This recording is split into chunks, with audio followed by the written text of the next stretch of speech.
Hey guys, so we are going to go ahead and take a look at our midterm review here for PFT 118. So when we're talking about this, we are, this is our anatomy and physiology class for fitness. And so we are looking at the differences between anatomy and physiology here. So anatomy is going to be the study of body structures. It's basically like what the body is, right? It's our way of labeling things. And then we have physiology, which is the structure of like what something does, right? So like your heart is an organ within your chest with all these different chambers connected to all these different tubes. And what it does is it pumps and circulates blood throughout the body. So the anatomy is like labeling at the heart, and the physiology is like talking about its function. One of the most important things that we are going to talk about when we are talking about anatomy and physiology is understanding how our metabolism functions. Metabolism is going to be defined as any life-sustaining reaction that takes place within the body, and it's going to go in one of two directions whenever a metabolic process is taking place. It's either going to be catabolic, which is a reaction that breaks something down into from something being very complex into something being very simple.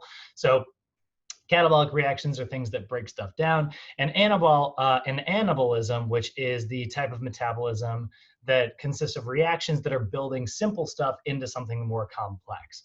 And so catabolism kind of fuels anabolism. And so anabolic reactions build stuff up, right? So if we look at that, like, if I took a chicken breast and ate it, and then that got broken down into amino acids, that's a catabolic reaction because the chicken breast is very complicated and the amino acids are very small and simple. Then my body is going to reassemble those to make new DNA, new proteins throughout the body, new enzymes, things like that. And so that is going to be an anabolic reaction when it's building them up. So your body is constantly doing all of this in order to maintain itself in a neutral position, right? Like your body's always trying to stay and maintain. And so we have a term for that that we call homeostasis, right? And that's your body's internal balance. Homeostasis describes like how your body is able to sort of maintain a balance between too much of something happening or not enough of something happening. And so in order to make sure that you are maintaining homeostasis as much as possible, your body uses this process called negative feedback, right? Negative feedback is going to describe how your body returns to a source. Its job is to sort of reverse things and get them back to normal. So let's say you eat something and your blood sugar level goes up. Negative feedback is going to reduce your blood sugar because it's going to produce insulin, and that insulin is going to drive that sugar out of your blood and into your body's tissues. So it uses insulin as a form of negative feedback.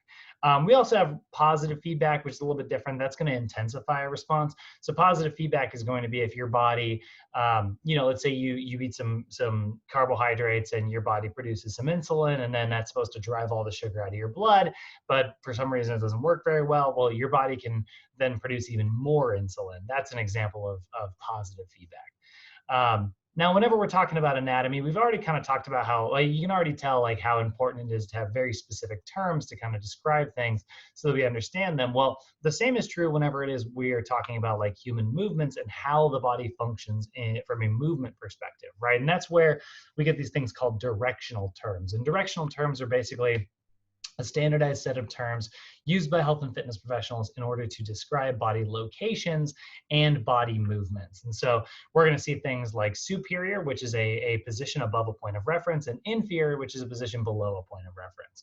So my head would be superior and my body would be inferior. Anterior is going to be something on the front of the body, and posterior is going to be something on or near the back of the body. So my quadriceps are anterior and my hamstrings are posterior. Medial is going to be towards the midline of the body, and lateral is going to be away from the midline of the body.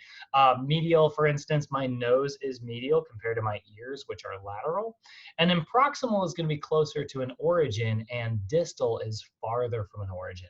So for instance, my elbow is considered proximal because it's closer to the origin of my body compared to my wrist, which is distal because it's further away from my body.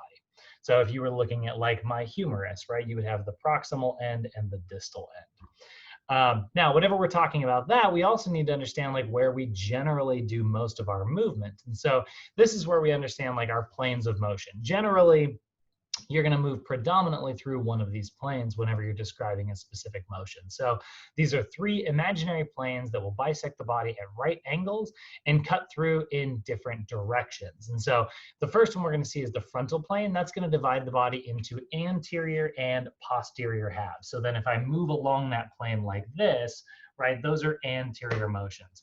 I'm sorry, those are frontal plane motions, right? So we can see things like abduction and adduction, which are both examples of frontal plane movements.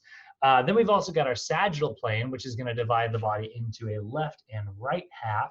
And so it's cutting this way, which means I'm going to move along it this way. So things like flexion and extension are both examples of sagittal plane movements. Then we've got our transverse movement, which is going to be rotational movements.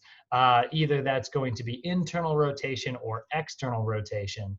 And so transverse plane is going to cut me into upper and lower halves. And so I'm going to move along it kind of like this, right? And so that's going to be rotation there. Now, there is one other term which falls outside of our planes, and that's going to be a term called circumduction. That's a rotational bending of a joint in all planes of motion. So if I take my arm like this is an example of circumduction because, you know, it's a little sagittal, it's a little frontal, but I'm also rotating, so it's a little transverse as well. Now, that's all stuff that helps us kind of speak in a standardized language in order to understand things. So now let's go ahead and zoom in a little bit and take a look at the smallest level that's important for this lesson, which are going to be compounds, right? And so if we look at our levels of organization, whenever we're studying things, it's going to go from smallest to largest. We're going to have chemicals, and chemicals will make up cells. Cells will make up tissues. Tissues will make up organs. Organs will make up systems. Systems will make up organisms, right? So let's start with the small. Let's take a look at our organic compounds. So these are going to be chemical compounds that make up living things, right? They're all built on the element of carbon in some way. And so carbohydrates are a really good example of this, right? Carbohydrates are compounds made up of carbon, but they also have hydrogen and oxygen in there as well. Now, that is going to make up your sugars, right? What a carbohydrate is it's a chain of sugars, or it's a single sugar. So depending on how complicated those chains are, we're going to have different types of sugars. So we're going to see mono sugars, monosaccharides, which are a single sugar molecule. A really good example of that is glucose. We're also going to see disaccharides, which are double sugar molecules. Those are going to be things like sucrose and lactose. So those are two sugar molecules added together. And then once you get beyond that, and you have like a bunch of different sugars all added together, those are going to be multiple sugar molecules, which we call poly for many saccharides or many sugars. Glycogen stored throughout your body is a really good example of this. That's your storage form of carbohydrates so that you can produce energy on the go. Starches held in different plants are really good examples of that. And so are the fibers, like the cellulose found in plants. In fact, fiber is such a complicated polysaccharide that our digestive system doesn't really have the tools to break it down. Then we also have lipids, right, which are actually made of the same ingredients of carbohydrates, but they're in a very different shape. And so these are compounds also made of carbon, hydrogen, and oxygen. And they're going to exist similarly, like, we had one sugar, two sugar, many sugars. We're going to see a similar situation here. We're going to see 3 fatty acids, 2 fatty acids, and then monofatty acids. And so triglycerides are a fat with a glycerol backbone and 3 fatty acids attached to it. When you're eating foods in your diet, they're in the form of triglycerides. Now, you've also got phospholipids, which are diglycerides, right? That's a complex lipid with a molecule of phosphorus and 2 fatty acids instead of 3. Phospholipids are actually what make up our cell walls. That's why we have what's called a phospholipid bilayer. And so if you've ever noticed, like when you drop oil into water and it arranges itself where it's not really mixing with that water, that's because lipids have a little bit of different charge on both ends of them. They have like a side that's like afraid of water, and they have a side that really likes water. And so what they'll do is they'll face the afraid of water section inwards. And so they'll fold like this, and that keeps water from being able to penetrate because all the stuff that likes water is out here, and all the stuff that doesn't like water is in here. That's the arrangement that our cells use to allow different fluids and materials into and out of our cells the way they're designed to.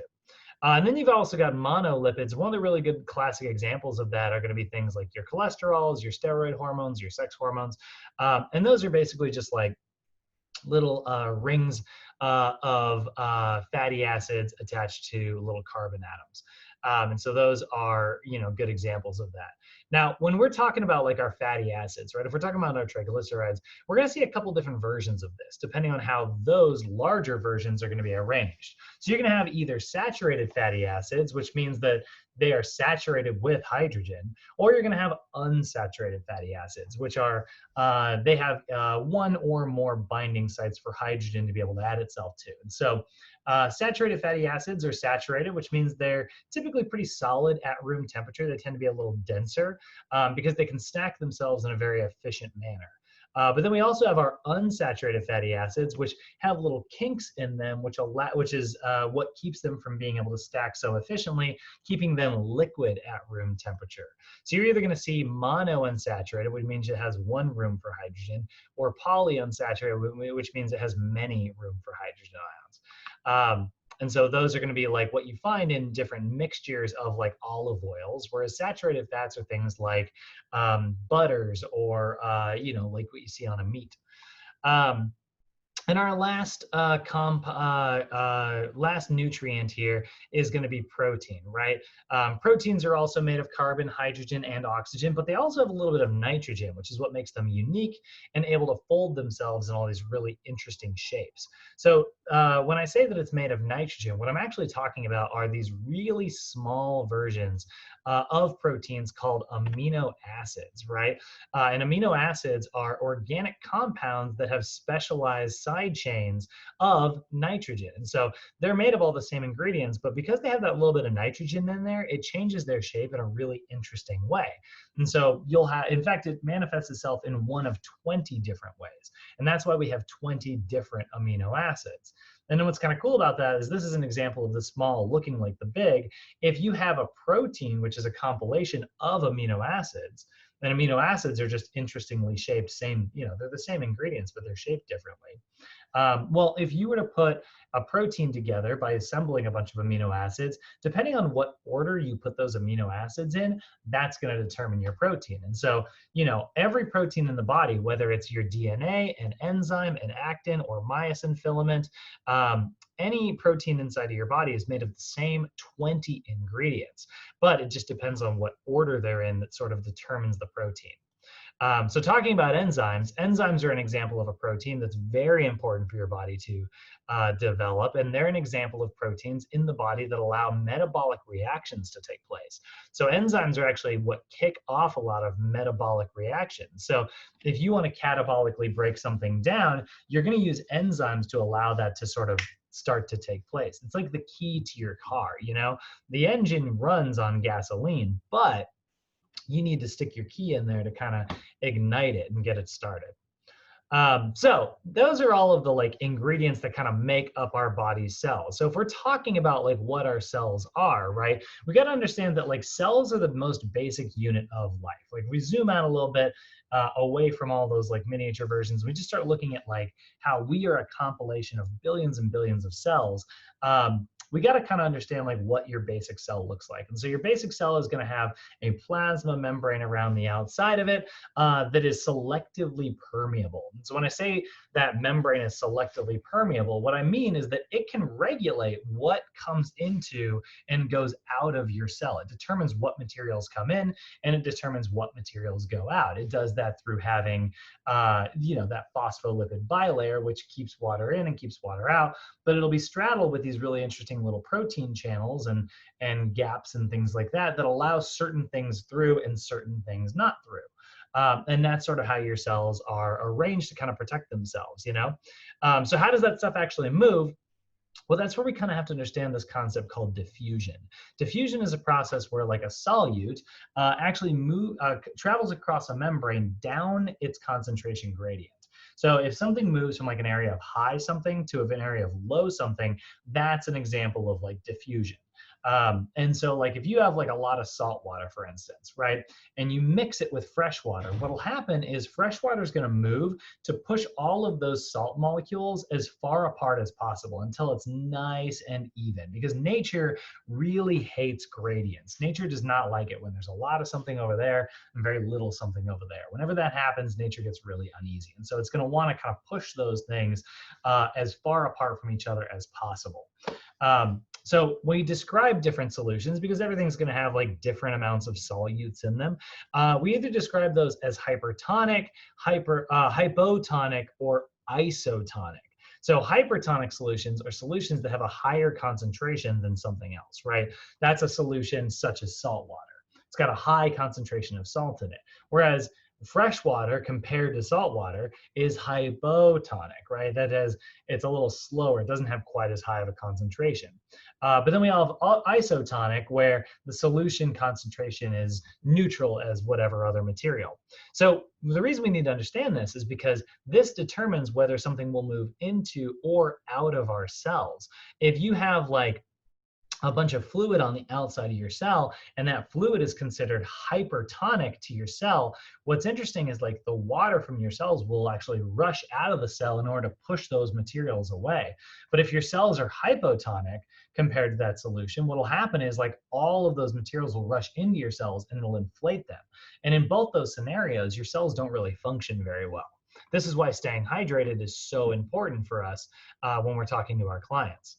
So that's your plasma membrane. It's the outermost layer of your cell. Now you're also going to have some really cool organelle inside of your cell called the nucleus. The nucleus is sort of like the head honcho when it comes to your cell. This is your cell's brain for the most part. It is often the largest organelle, and it contains your DNA, and that's your blueprint, right? So how does your cell know what to do? How does it know how to shape itself? How does it know what it's supposed to look like? Well, that's where DNA comes in. DNA is the blueprint for making new U-shaped cells. Then we've also got the cytoplasm, which is all that fluid that I've been talking about, right? Like whether it's hypertonic or hypotonic, the fluid within your cell is called the cytoplasm. And within that cytoplasm, you're going to have all of your organelles, right? And so all those organelles are going to be things like your mitochondria, your lysosomes, ribosomes, Golgi apparatus, centrioles, all these really, really cool things that kind of give your cell its shape and its function. So that's the fluid portion whenever it contains your organelles. And the fluid itself is just called cytosol. So an organelle, right, special structures that perform different functions.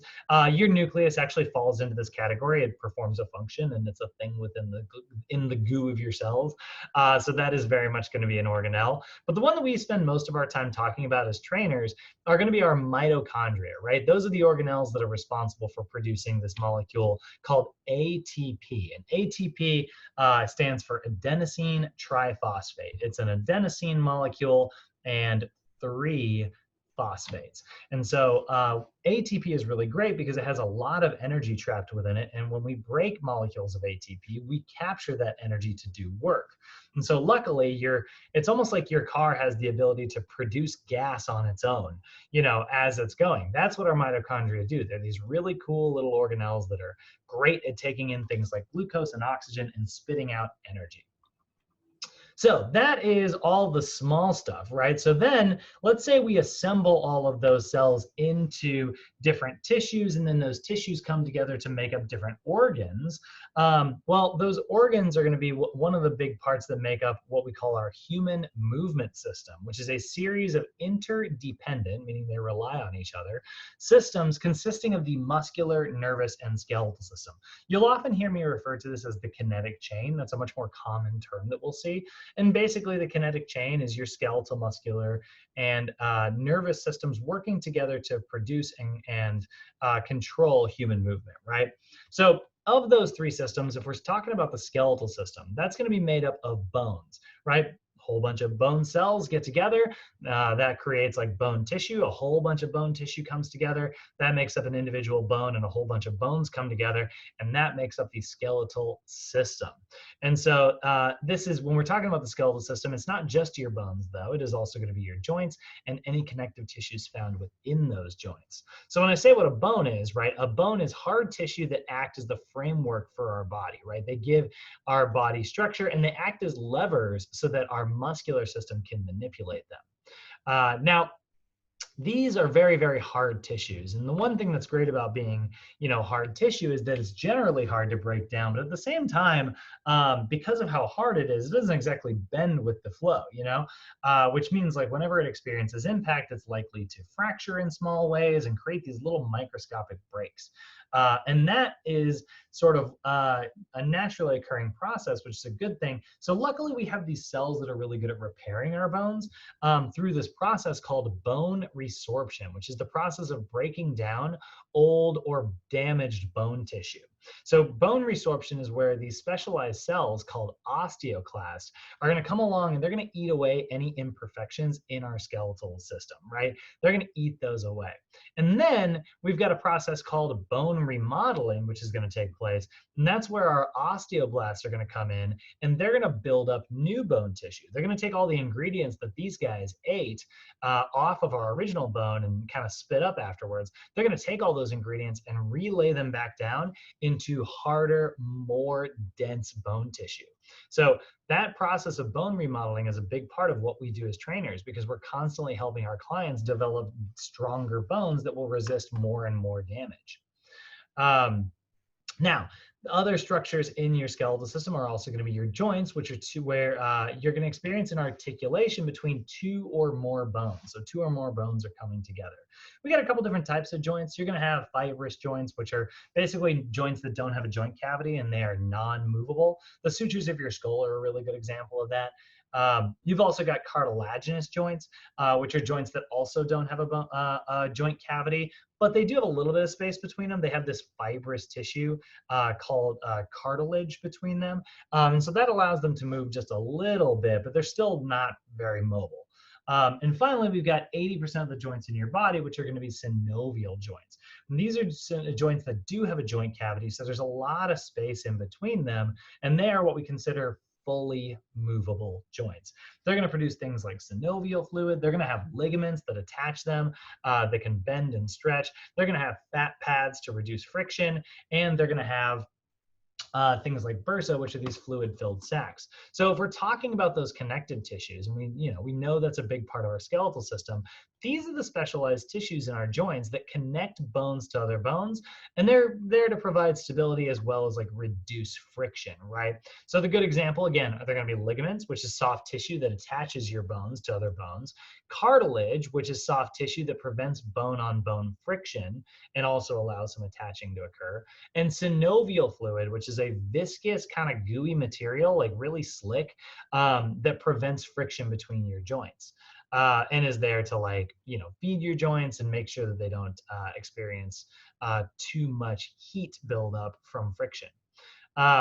So that is our skeletal system in a nutshell. That's the first part of our kinetic chain. But then we got to be able to move all that stuff around. And so that's where your muscular system comes in. So the muscular system is a series of muscles and tendons and connective tissue that's responsible for producing movement throughout the body, right? So when we look at the muscular system, this is the system that actually moves those levers that we talked about around, right? So when you're moving your joints through their range of motion, they're doing that because your muscular system is contracting and your muscular system is attached to those bones. And so those types of muscles are what we refer to as skeletal muscle. They're muscle that's responsible for manipulating your skeleton. So when I say what a muscle is, we got to remember that like a muscle is a bundle of a bundle of a bundle, right? And so a muscle is an individual organ that is a whole bunch of bundles of what we call fascicles. And what a fascicle is it's a bundle of a whole bunch of individual muscle fibers. And muscle fibers is a big fancy name for muscle cells. So a muscle fiber is going to be all bound up together, and that's going to make up a fascicle. And then a whole bunch of fascicles are going to be bound together, and that's going to make up your muscle. And then that's all going to be bound together, and that is going to be the muscle itself as it attaches to your skeleton. And it's going to attach to your skeleton because of what are called tendons. Tendons are connective tissue that attach your muscles to your bones. Now, when we're talking about skeletal muscle, one of the biggest things we need to understand is this specialized section within a muscle fiber. And we're going to call that the sarcomere. The sarcomere is the special structure within a muscle fiber that allows it to contract and relax. So this is what gives muscles their ability to shorten and lengthen. So oftentimes we'll refer to this as the functional unit of the muscular system, and it's where your actual contractions take place within a fiber. So they do that because of these specialized materials called myofilaments. And myofilaments are these 4 special proteins responsible for creating contractions within your muscle cells. Those 4 proteins are going to be actin, which is the thin filament, myosin, which is the thick filament, and then troponin and tropomyosin, which are regulatory proteins that keep these 2 from binding to each other. So actin, because it's the thin filament, it has these really special little binding sites on it that allow myosin, that thick filament, to reach up and grab. So it's got these little binding sites like this, and what's going to happen is myosin is going to reach up, grab it, and then pull in whatever direction it happens to be going. And when you have like a sarcomere, right, this is the area where all those proteins are kind of stacked on top of each other in this kind of arrangement here. These guys are gonna, like if you've got it like this hand's gonna pull this way, and this hand's gonna pull this way. So the muscle cell is gonna take that sarcomere, and it's gonna shorten it down to this length. And then it can relax back to neutral, and it can shorten, and it can relax. And if you do that in all of your sarcomeres simultaneously, your entire muscle will experience a shortening. And so that's really what we're talking about when we're talking about myofilaments. We're describing this process called the sliding filament theory, or the sliding filament model, which describes how myosin heads form cross bridges with actin. And then they can relax thanks to regulatory proteins that are there to block those binding sites whenever your muscle is supposed to be at a resting position. Now, whenever we have a conversation about muscles, we also have to understand like which muscles are in charge of which movements, right? In fact, that's a really big part of what we do. And so one thing that you got to remember about muscles is when I'm describing this shortening and lengthening, the lengthening is an example of relaxation, but the shortening is actively squeezing, right?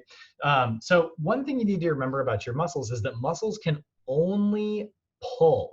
They can pull towards their center, and then they can relax, but they can't push away. So if you need to create movement in both directions, you're going to need a separate muscle on both sides of that joint. You're going to need one muscle that pulls this way, and you're going to need muscles back here that pull that way. And that's where we have this sort of agonist-antagonist arrangement throughout our entire body. We got muscles that go that way, and we got muscles that go that way.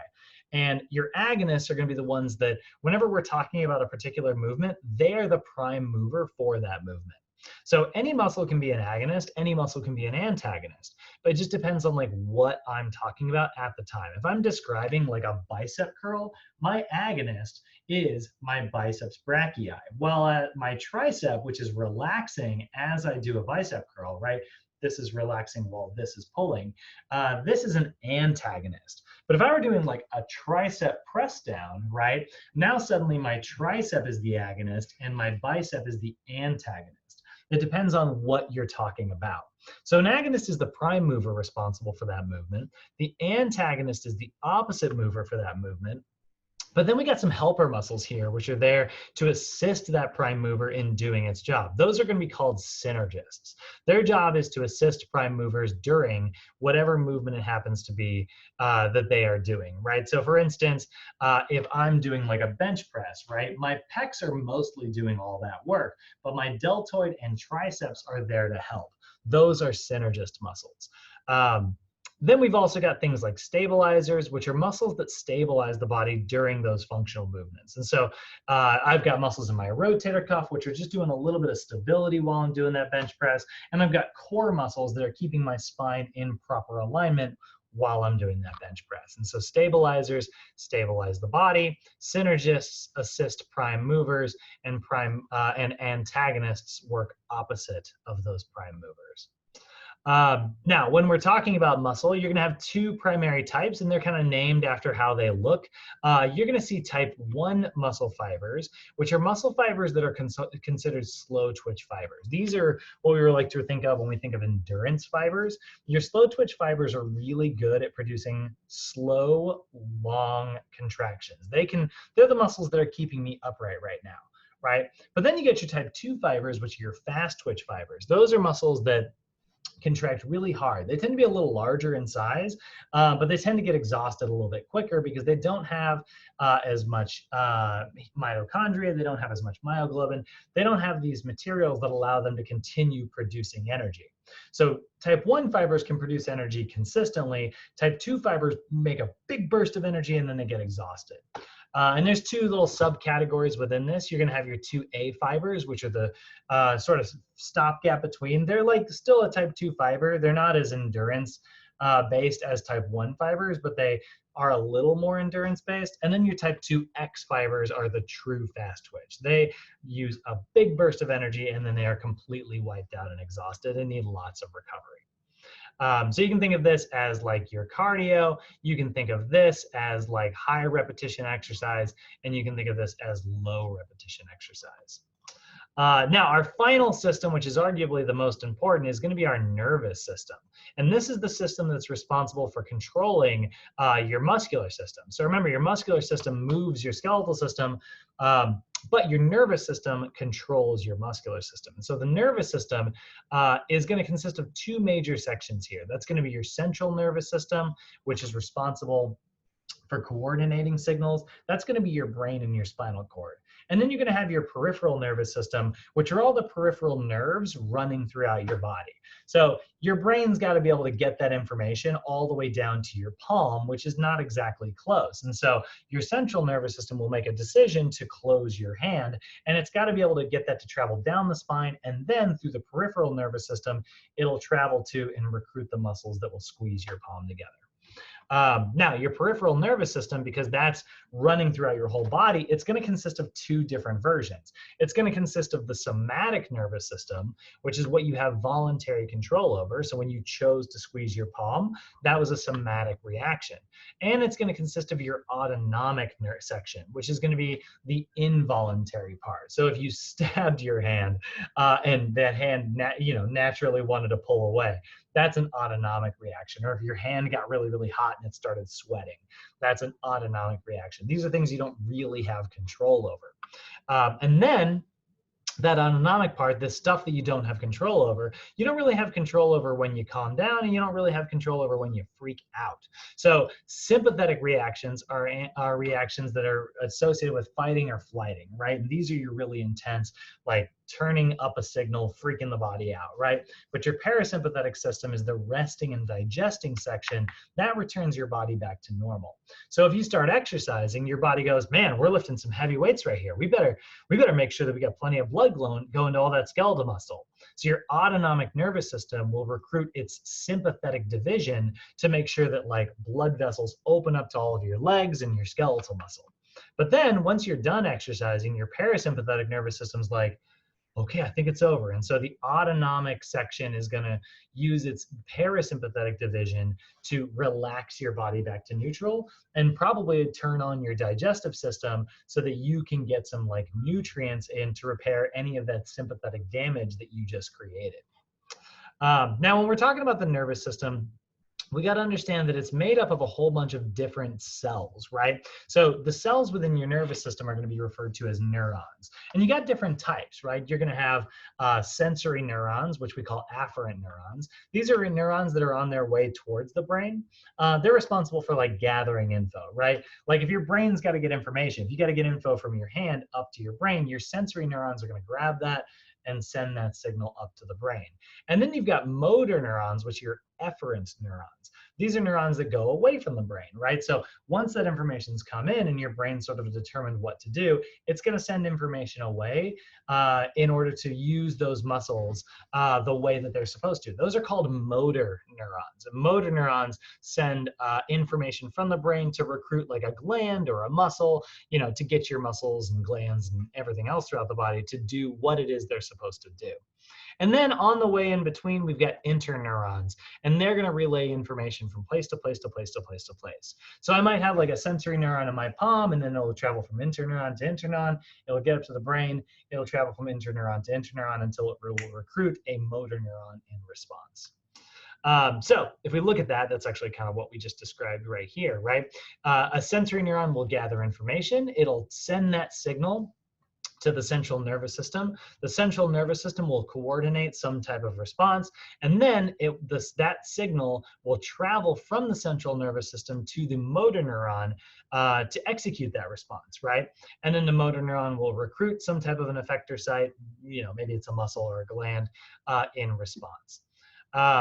So one of the classic ways to look at this, actually, one of the simplest ways to look at this is looking at reflexes. Reflexes are a really good example of sort of how your nervous system is arranged and how it does its work. And so reflexes are these really simple, really fast, really automatic reactions that take place. And so oftentimes they're very, very intense. They're very, very fast. And so we refer to they're kind of raw, right? They don't really have like complicated thoughts or actions, complicated actions in response. So stretch reflexes are a really good example of this. So your body will want to, rather than overstretch a muscle, your spine will actually create a simple reflex, because that's where simple reflexes take place. They take place in your spine because your brain thinks too much about stuff. And so if it wants to make sure that something happens quickly, then your spine will make that happen, right? So rather than overstretch a muscle, your spine will instead, sorry, I was getting some text messages. I got really distracted. So your spine will choose to contract a muscle instead of continuing to stretch it. So like my bicep, right? Let's say I've got like a really tight bicep right here, and it's uncomfortable for me to straighten my whole arm out. So instead, when I get to like here, what'll happen is it'll naturally buckle my arm in response, and it'll resist overstretching. You can actually see this whenever you try to, like, if you've seen somebody try to like kick their thigh all the way up like over their head, you'll notice like their knee will naturally buckle and their knee will bend. That's because the hamstring was getting overstretched, but if it contracts the hamstring back, then it doesn't have to stretch as far, and that causes the joint to bend. So stretch reflexes are a really good example of that. Then we have our sort of not really part of our kinetic chain here, but we do have our endocrine system, which is also a control system, very similar to the nervous system, right? So these are a series of glands that produce hormones, and those hormones can control various systems. They can turn up your temperature, they can drive sugar out of your blood, like we talked about earlier. They work with your nervous system to coordinate things. So a gland is going to be recruited by the nervous system to produce a hormone, and a hormone is a chemical messenger that will have some type of effect on a cell throughout the body. Okay, so let's do some applied knowledge time. So now that we understand all the anatomy of our whole kinetic chain, let's really quickly look at the reason we've talked about this whole thing, right? Let's understand how our neuromuscular system works. And when I say neuromuscular system, what I'm talking about is the conjunction of the nervous system working to control your muscular system, right? Is your nervous and muscular system working together to move your body in the way that it was designed to move. So one of the biggest concepts related to neuromuscular physiology is understanding what is called proprioception. Proprioception is your body's ability to understand the relative adjacent body parts, right? Basically, it is your body's understanding of where it is in space. So when we talk about proprioception, we are talking about your body's ability to know what position it's in and how to respond to something. right? So it does this through a series of sensory receptors. So those sensory receptors are technically part of your nervous system because they're sensing information, but they're housed throughout your muscular system. So a sensory receptor is a specialized structure located throughout the body, and their job is to transform stimuli into sensory information for your brain to interpret, right? So a chemoreceptor, that's a sensory receptor that senses different chemicals. We actually use artificial sweeteners to trick our chemoreceptors. We found chemicals that actually look very similar to sugars, but they don't actually have any nutrients in them. So they're not actually a sugar. But when your taste buds touch them, they think that they're sugar. They bind to the same receptors. You have got nociceptors, which respond to pain. You've got photoreceptors, which respond to light changes, and that's how we can see different colors, different wavelengths of light. But the most important one that we're going to spend time talking about in the neuromuscular system are mechanoreceptors. These are sensory receptors that sense physical changes, things like touching or stretching, pressure, accelerating, decelerating, stuff like that. So the classic example of that are going to be things like muscle spindles, which are sensory receptors that run through the length of a muscle, and they're sensitive to when your muscle's changing length. So they tell the brain, hey, the muscle's at this long, or hey, the muscle's at this long, or hey, it's at this long, right? It's sending all that information to the brain. And then you've got Golgi tendon organs. They live inside of your tendons. They're sensitive to changes in tension or rate of tension changes. So when you're pulling on a bone, your Golgi tendon organ is going to say, hey, we're pulling really hard, or hey, we're not pulling really hard. There's this much tension, or there's that much tension, or hey, we're creating tension really rapidly, which means if we keep going, we might tear. Those are your Golgi tendon organs. And then you've got joint receptors, which are running in your joints, and they're there to sense pressure. Their job is to sense whether your joint is accelerating really fast or it's accelerating really slow, and how much pressure is within your joints. And so those are the three kind of main categories of receptors running throughout the body when it comes to like mechanical or physical changes. So if a muscle spindle says, hey, the biceps are at 50% max length, and the Golgi tendon organ is saying, yeah, we're at 50% length, and we're also at like very low tension. And then the joint receptor is like, yep, we got very little pressure here. That's how your brain's going to understand when your bicep is in a position like this. But if you stretch it out like crazy, right, I'm locking my elbow right now. I'm getting a lot of pressure in the elbow. So my joint receptors are going to send a signal to the brain saying, hey, we really shouldn't try to straighten out any further. And so it might recruit my autonomic nervous system to instantly relax my muscle kind of against my will, right? And that's how mechanoreceptors kind of work throughout the body. That is how your body has its understanding of where it is in space. That's what proprioception is. Now, when you decide to like move your body, we're going to call that neural activation. So neural activation is going to describe how your nervous system actually recruits your muscular system to do work. And it does this through a series of what we call motor units. A motor unit is going to be one neuron, but it's going to have all of these little fibers, all these little muscle fibers that it sort of zaps and makes do work. And so a motor unit is a single motor neuron and all of the fibers that it recruits, all the fibers that it innervates. So maybe that motor unit is going to sense information from a muscle spindle that says, hey, we're getting way too long. And so then a motor unit is going to use neural activation to recruit muscles to squeeze that muscle rather than continue to lengthen it out. And that is what happens when your hamstring buckles if you try to kick your leg up over your head. So that is a review of some of our key terms that are going to be on today's midterm. If you guys have any questions, please feel free to give me a call, shoot me a text, send me an email. I would say call or text because email is a little, I don't check it quite as often. But I wish everybody the best of luck, and I will see all you all either tonight or on Monday. See you later, guys.